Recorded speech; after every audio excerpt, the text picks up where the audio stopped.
Guys, this is Ron and Hope Unfiltered, real, raw, and relevant, and I think you can tell that the better half of this podcast is not with me right now, and so we're going to roll with it. Man, I'm really excited about what we're going to do. I spent some time recently where I've got to go and take what God has put in my life about the kingdom into a business setting at a convention in Dallas, Texas, and it is one of the most enjoyable things I have been at in some time, and I'm going to introduce to you who my guest is going to be today. But first of all, just want to let you know that we guys love you and we guys appreciate you. I need you to like, I need you to subscribe, I need you to text other friends, I need you to tell them, because we're trying to get this to as many people as we can. Why? Because this is the one time it's more Ron and more Hope, and not Pastor Ron and Pastor Hope so much. We have many different hats we wear, many different roles that God has us functioning in. But we did this on purpose to kind of just let you see how me and Hope, how we live, how we talk, how we banter, how we laugh, how we go back and forth at each other, how we live life, things that aggravate us, things that we love, things that we don't like so much, and things that you just don't preach about. You know, we don't go up and do podcasts on stage during church time. And this is really the only expression where we get to do something like that. So if you're joining us for the first time, thank you so much. And thank you to our sponsors and everybody that is helping us do what we do today. And I want to get on and make sure we use our time wisely. So I'm going to introduce Brother Pedro Adao, and who has at one time was an acquaintance, but I would now put him in the friend circle. I think he's a brother and he's a friend. And, man, I am so glad to have you. Last time we were together, it wasn't church, but it's one of the best church services I've been to in a long time. And I'd left there telling people you had one of the most unique blends of Christian faith, spirituality, and business that I had ever been a part of in my life. And me being a kingdom guy, I believe in marketplace agendas just as much as ministry place agendas. But going there and seeing what I had in my head, you were actually executing it.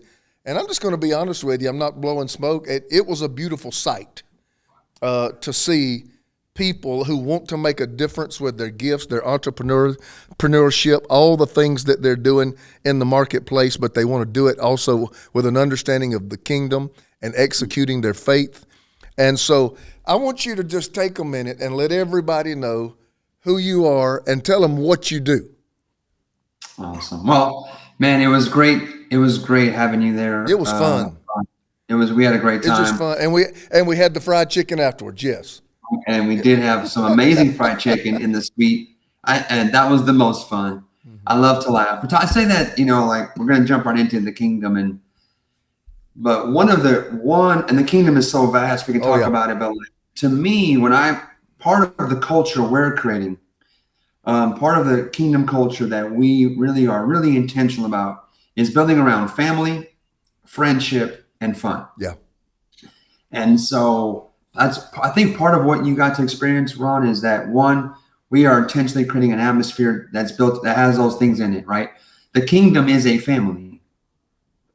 The kingdom is a family. Like we are part of the family of God. So people talk about kingdom stuff, but then I'm looking, I'm like, well, where is the relationships? Where is the fun? Where is the friendship? Where is and if I don't see real people that enjoy each other and are actually real friends, having a good time and actually have a family type of element aspect to it, then I'm like, okay, I'm not saying this is not kingdom, but certainly they're missing a huge aspect of the kingdom.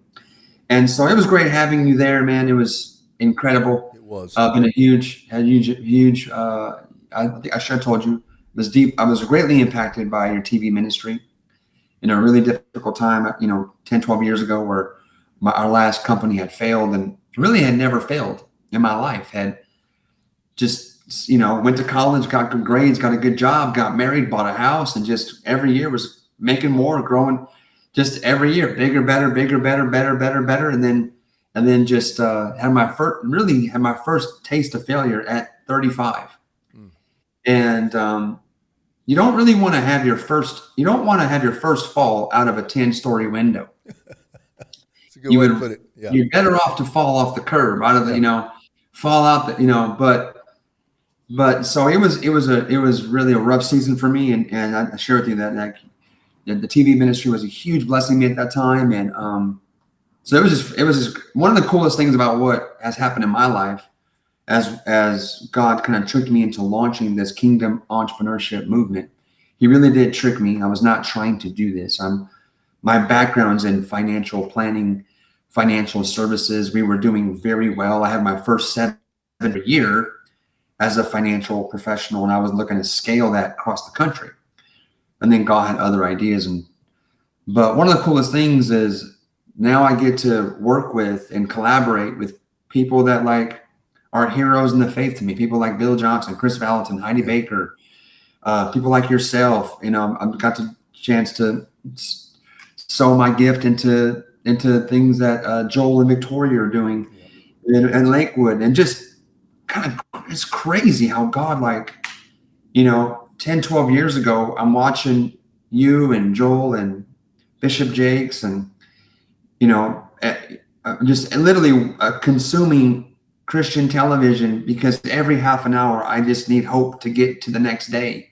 I understand. And then 13, 14 years later, here we are collaborating and God's using me to help advance them even further. It's just wild. And so we can get into all of this, but kingdom entrepreneurship is kind of my jam now. And we have some unique thoughts and perspective on it. I would say that this concept of kingdom business is nothing new. It's been around as a concept. I agree. But the execution of it. Yeah. And yet, I don't know, Ron, I don't know how well it's really been done. And I'm not saying we do it the best. I'm also going to be honest and tell you I've not seen it done better, but I haven't been all over the world either. Right. But I think we do it. I think the Lord is pleased with what we're doing, the favor he keeps opening. And at the same time, I'm learning and growing, and I don't think we're perfect at all, but it's been a great blessing and great surprise to our life that God would use us this way. The thing I failed at 15 years ago, I didn't know how to be a kingdom entrepreneur. I didn't know how to take all of this wisdom, worldly wisdom knowledge from the success industry, from all the books on business, marketing, sales, investing. And I got radically saved 20 years ago at a funeral.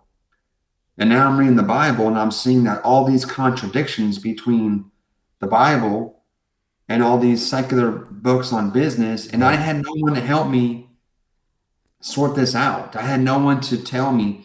So I tried to apply this part of the Bible I liked and this part of the world I thought was cool and trying to make my own little, formula there. And, you can imagine how that worked out. It doesn't, right? So anyhow, just some opening thoughts for us to get started. You're talking about, I've never heard it put like that. You don't want your first fall to be out of a 10-story window. I love that analogy. The fact is I'm 54 now. And I hope I'm not old, but I have been doing it a long time. I started very young. And this is what I've learned. I don't know if this is original with me or not, but this is what I've learned. Success is a horrible teacher. It's a horrible teacher. Because when you string along several successes, success teaches you that you can't lose.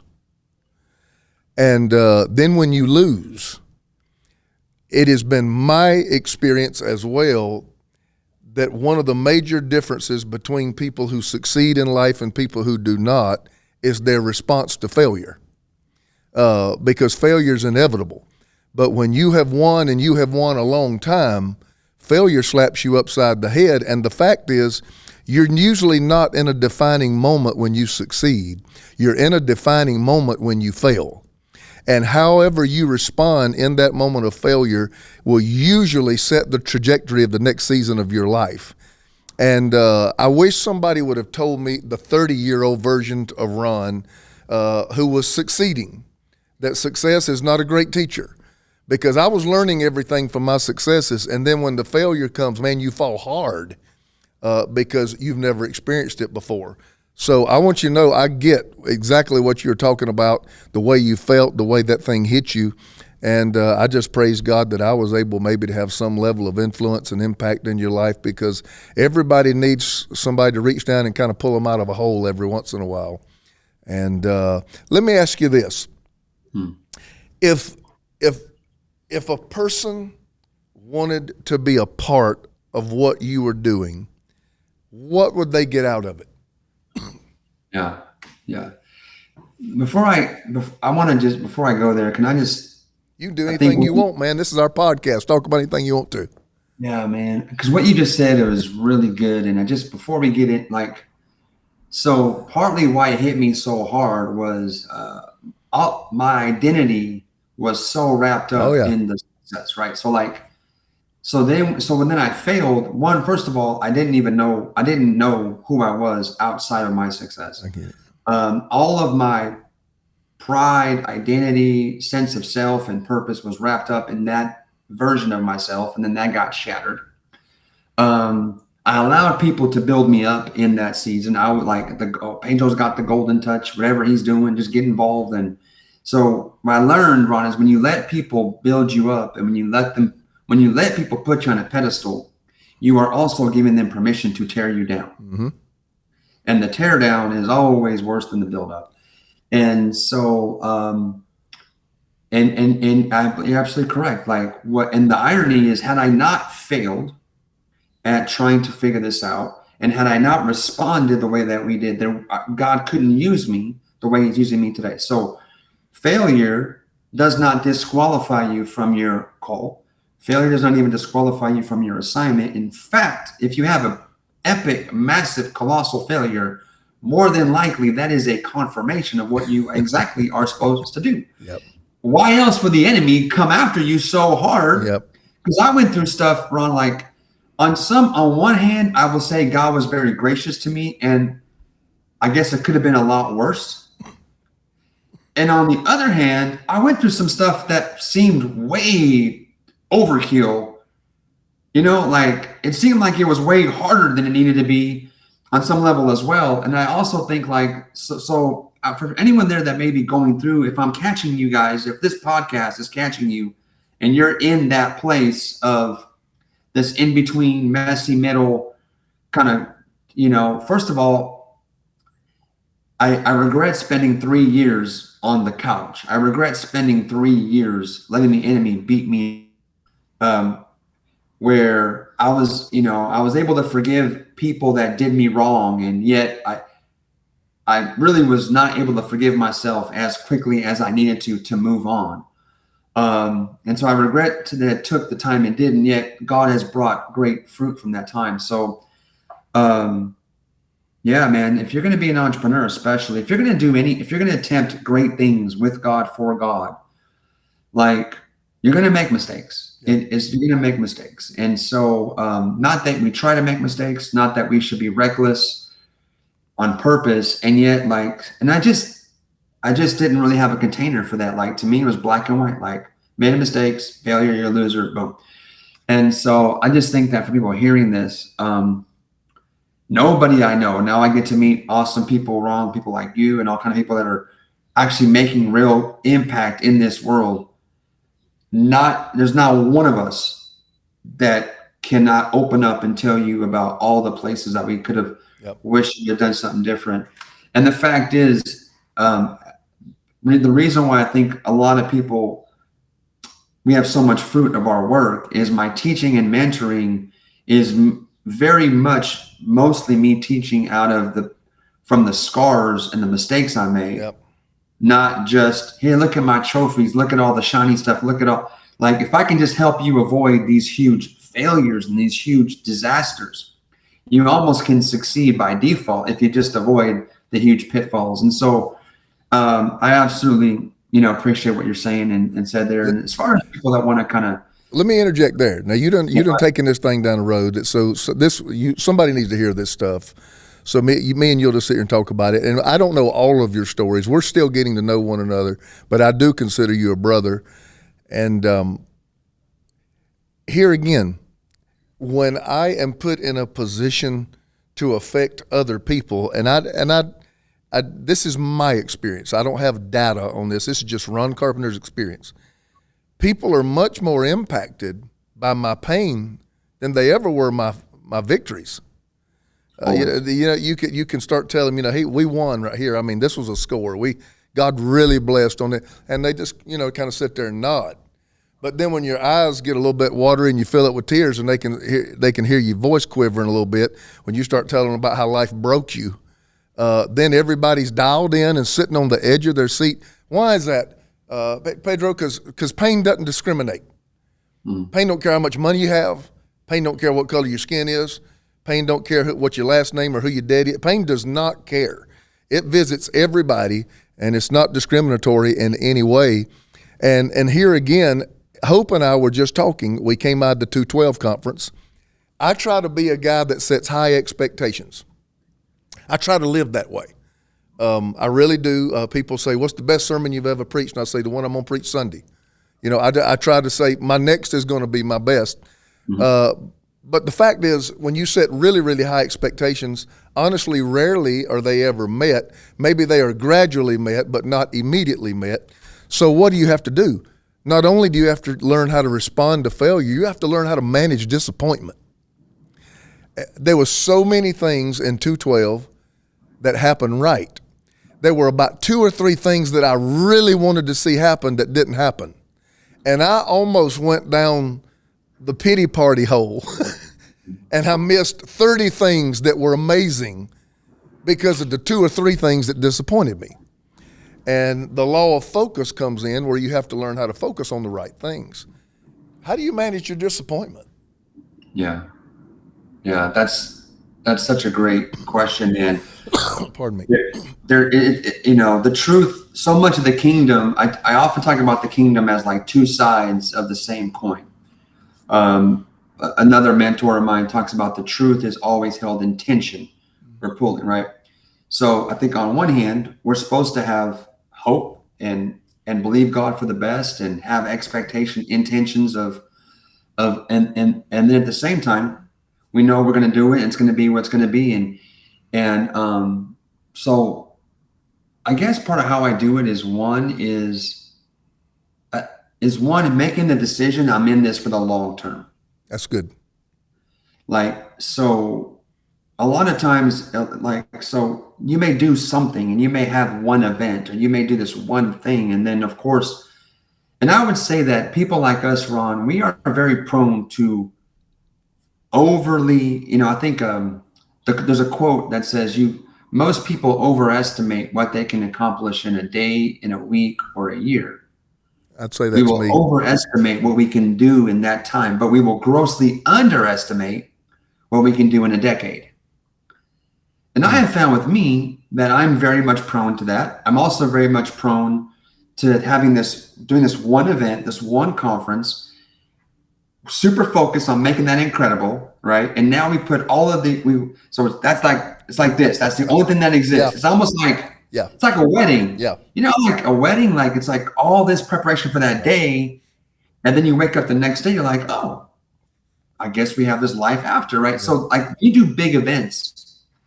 We're all so focused on the event and how it's going to be and getting the people there and what transformation we're trying to create and the type of outcomes we're looking for, whether it's financial outcomes, salvations, whatever it is.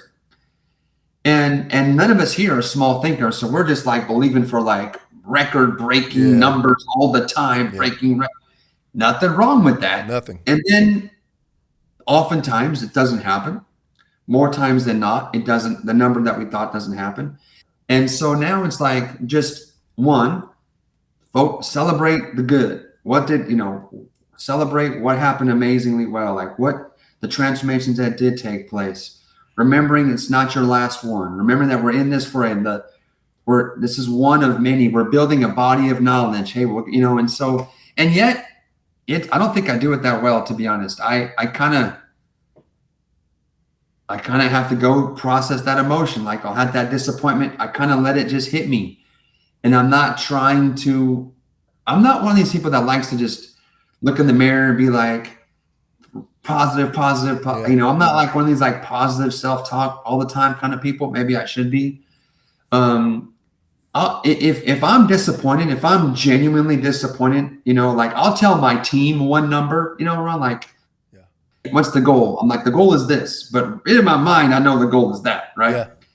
So sometimes they're concerned that I might not be happy. I'm like, no, guys, this is great. Like I wasn't even.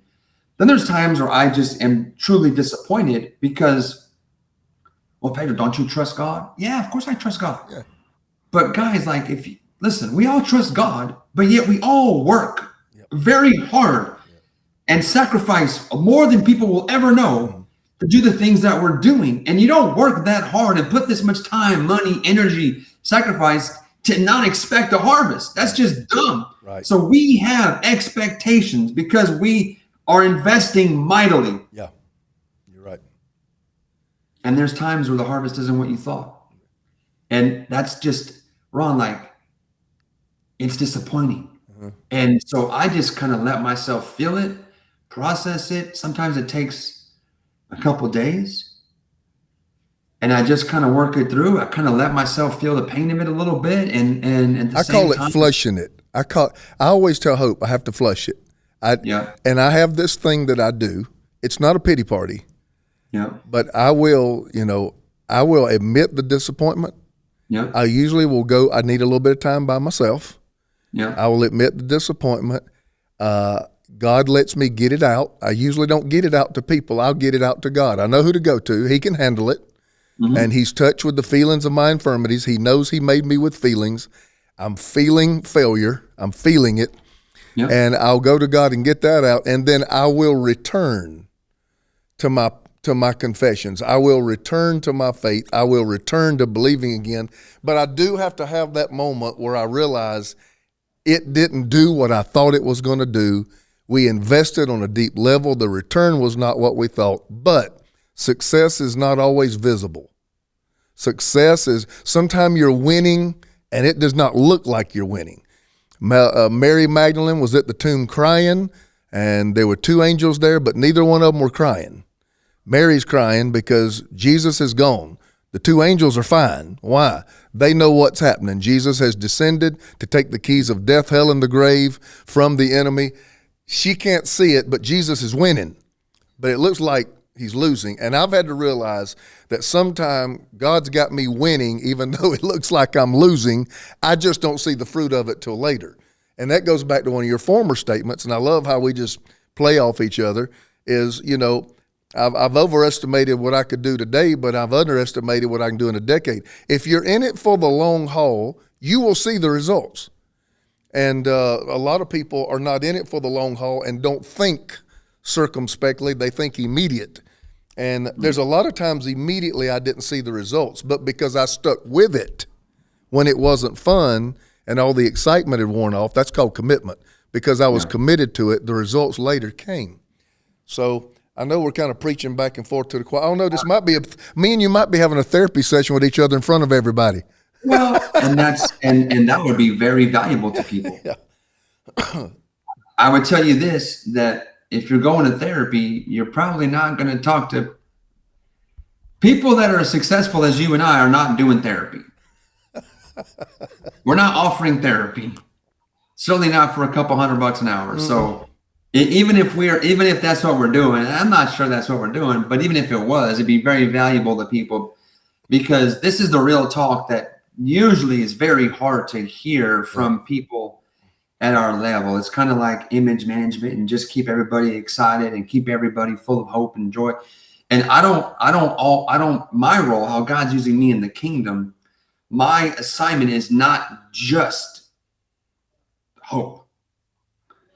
I've been told I'm an inspirational person. I'm told I give people hope. My story, Ron, I was praying to God to not let me wake up when I was watching you on television 13 to 15 years ago. Like, I literally was earnestly begging God to not let me wake up. I had $6 million of life insurance and I was $3 million in the hole to friends, families. And like, literally, I'm like, Lord, like, please, I'm useless. I'm good for nothing. That the world is better without me. I'm a loser as a husband. I'm a loser as a father. Failed in business. Like all my friends hate me. Just I was too scared to kill myself. Is the honest to God truth. I was just too afraid to kill myself. So now I'm asking God to kill me for me. Don't let me wake up. On earnest. I wasn't like, ha ha, like, oh God, like I earnestly was praying for this, you know, and yet like and yet here we are. And so I know that like my story is hope giving and inspiring, and yet I don't see my role in the kingdom as just being that's not my core message, right? Part of my core message is also I feel like God uses me as a teacher, a trainer, a mentor to create systems and to create blueprints and frameworks and give people access to things that took me a much more painful, lengthy time to discover.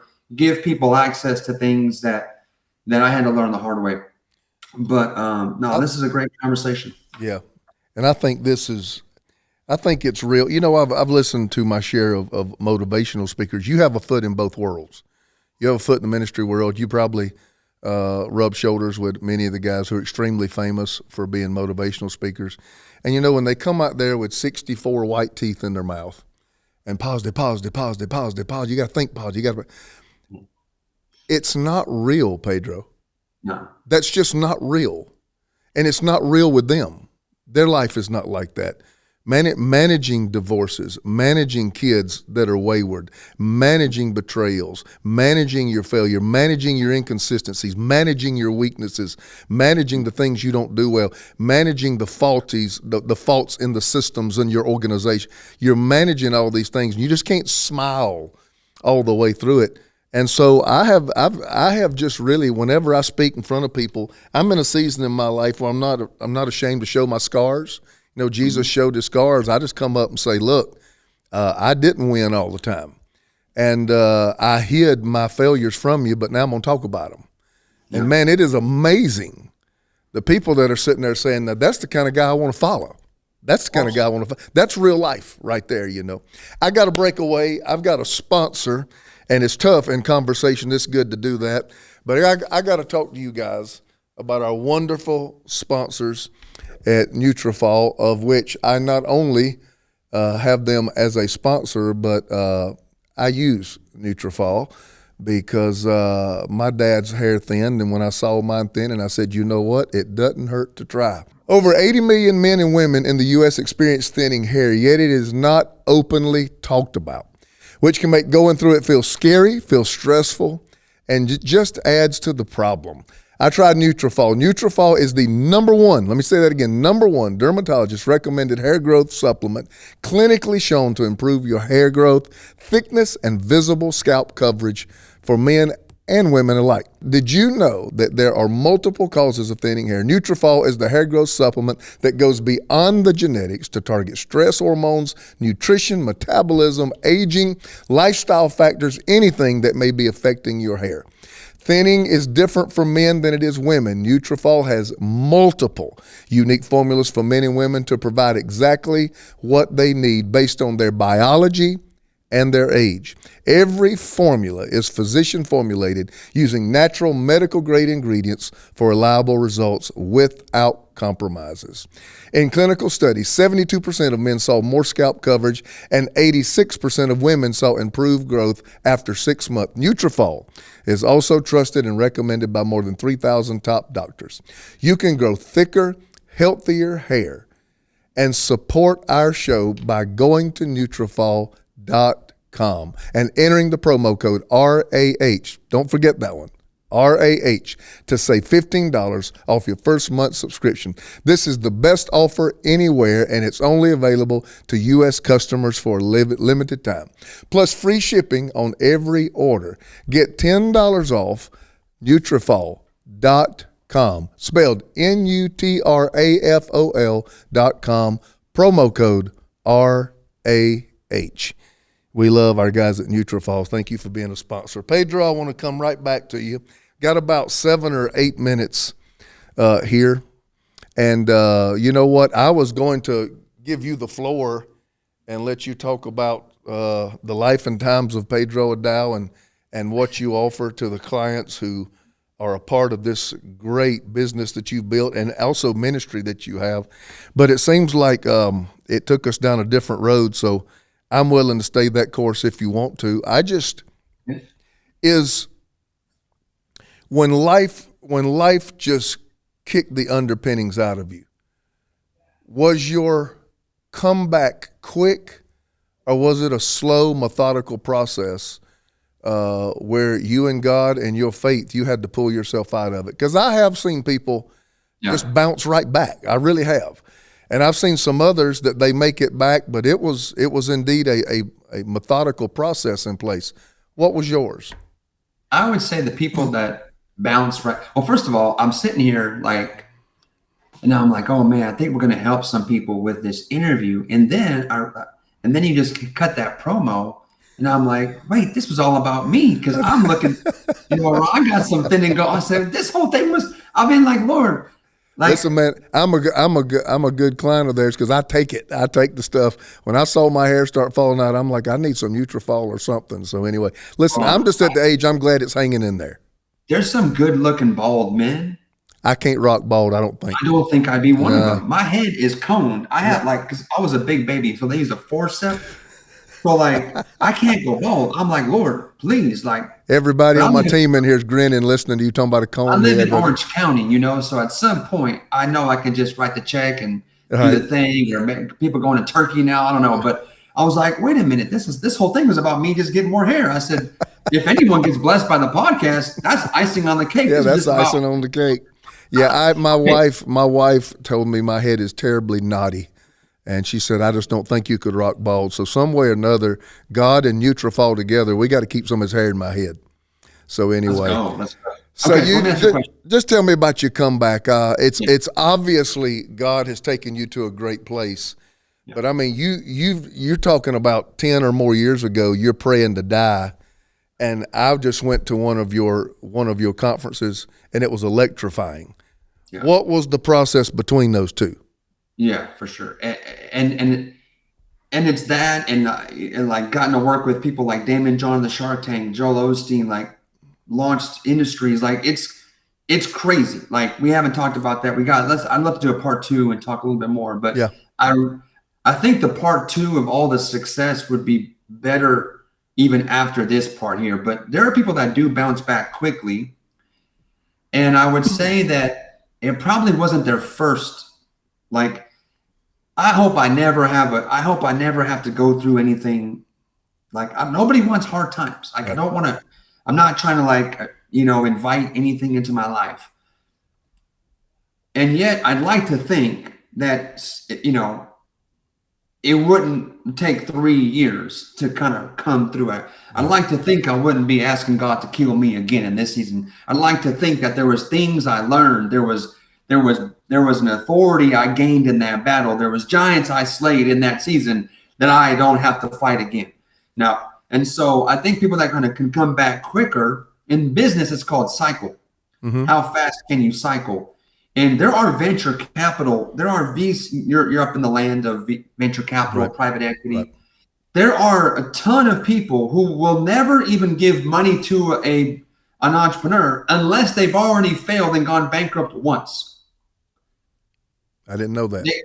They're like, no, you have not yet failed and crashed and burned, which means your crash and burn is in front of you, and I don't want to be around for that. So I'm going to let some other investor go through that journey with you. So the crash and burn is assumed by the investor. It's assumed. Yeah, it's going to happen. Yeah. Okay. So until you've had your first one, they don't like, nope, I don't want to talk, So anyhow, but so here's a key. So basically my entire curriculum for how I teach people how to become a kingdom entrepreneur literally was based on that exact journey, going from broken, busted, miserable, like begging God to kill me, and then looking back on how God walked me through there to taking me back to the top. And so he had me look back on the entire journey he took me on. And in there was a process that now we have a framework that we teach people. But one of the first things, two key elements I'll have time to shoot. One is I had to get my heart healed.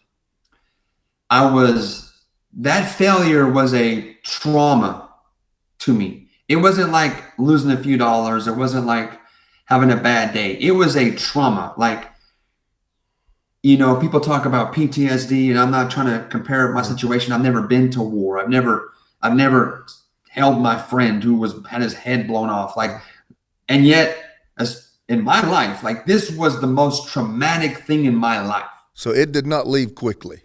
No. This was like, this shook me to my core. I had friends do things to me that were inconceivable.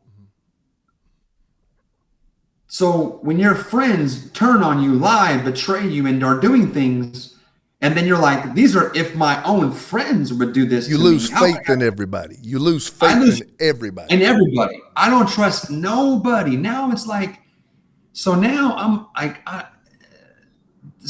like in this, I'm starting over in terms of how do I even build trust? Who can I trust? Like, and so it's just so I did a lot of inner healing. I know there are some people who don't think inner healing is necessary, but I actually did inner healing. I met with some trained people in inner healing, and whether it was Heart Sync or whether it's Sozo and these whatever modality, but I met with someone who could walk me through, let me process, because all pain and suffering comes from believing a lie.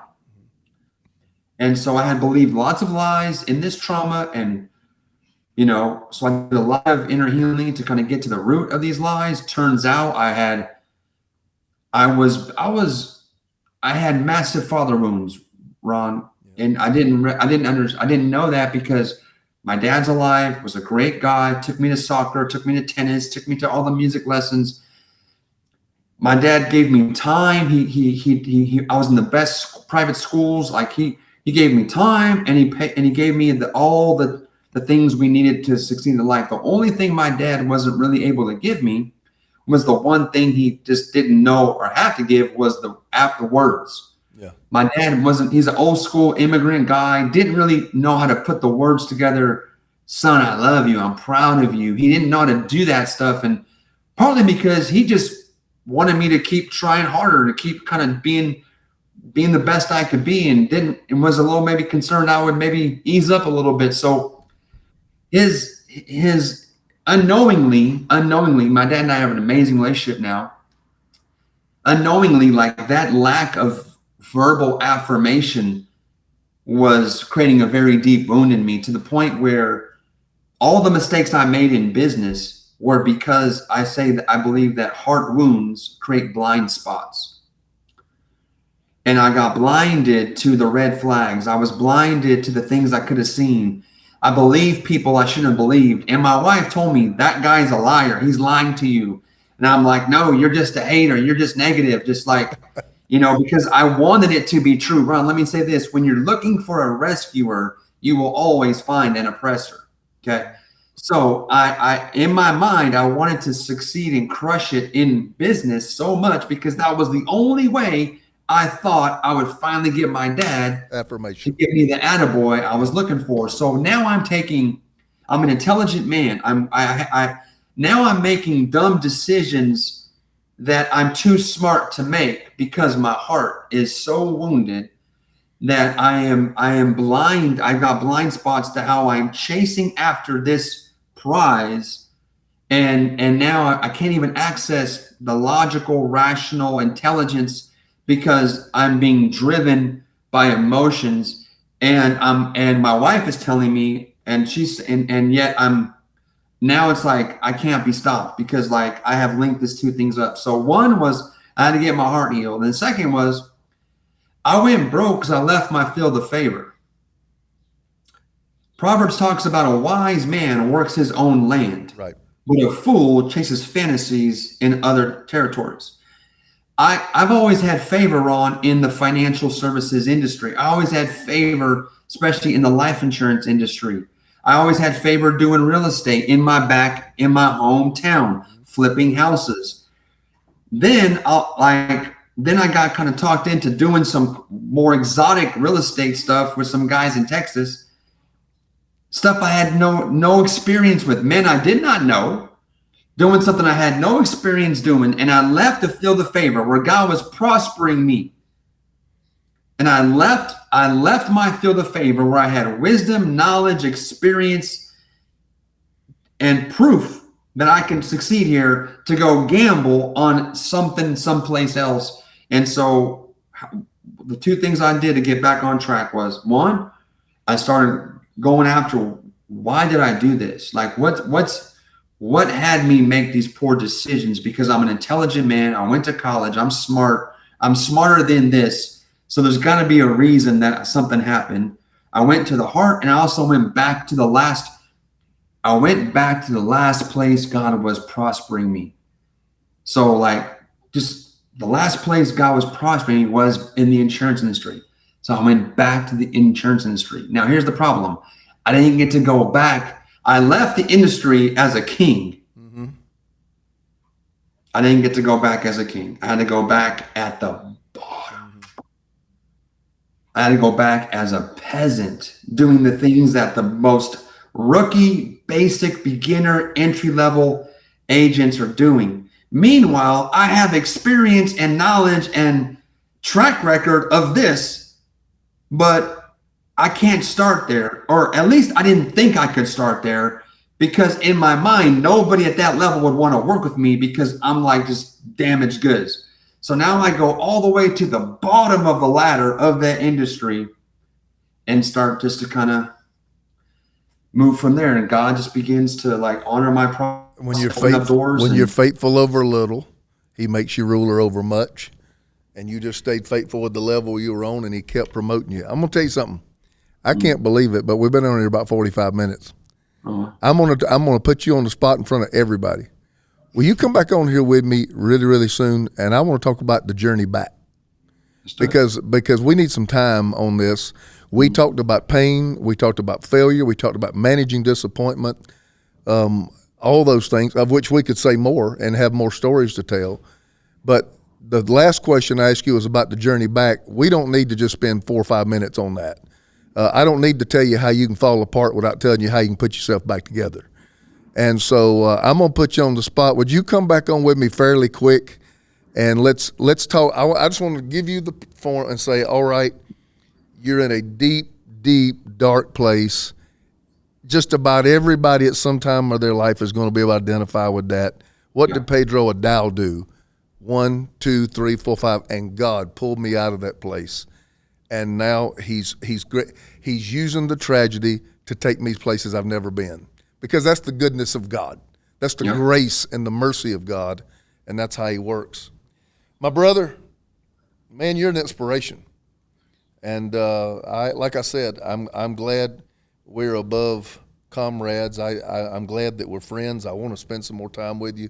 But I'm grateful that you've come in and done some real talk, because you're right. People that are walking in blessing usually don't want to show their scars and don't want to talk about their pain. And you come on here and really got real and really got vulnerable. And somebody watching really needed to know they're not the only one that's ever had a train wreck. Yeah. They're sitting there watching it saying everybody's a success but me. And that's just not true. But God does. He is a potter, and he takes marred pieces of clay, throws them back on the wheel, and makes it another vessel. And you are watching two people talk who've been made into another vessel. And so I appreciate it, Dave. Any last thing you want to tell them where they can go check you out? Yeah, yes, let's do that. Let's do a part 2. I think that would be a great actually frame to talk about the things that God is having me do. And you're right, Ron, like I didn't know that people failed like that. I thought I was the only one. And that's what the enemy will tell you. Right. He will say, see, you're stupid, you're dumb. And like, those are lies he's going to tell you to get just isolated. And so I'd love to do a part 2 and talk more about that. And I would say, if people want to learn more about what we're doing, I have something that we launched this year called Kingdom Seekers, which is just a very simple membership people can join. And it's all about seeking the kingdom. It's all about prioritization. Seek the kingdom. Prioritization. Pursue wisdom so you can prosper. Right. And it's basically built around my wisdom challenge, where I've done 31-day wisdom challenge once a year. It's changed so many lives, and so let's keep it going. So if you want to seek the kingdom and get some kingdom principles and some wisdom from Proverbs every single day, a little bit of encouragement as well, then kingdomseekers.com, they can check that out. And man, I can't wait for us to jump back on and do this again. I am going to have somebody call in your office about as soon as we get off right here to make sure we get this in quick. Guys, I love you. We love our audience so much. I really do. I care about you. This is not meant to just sit in here and teach.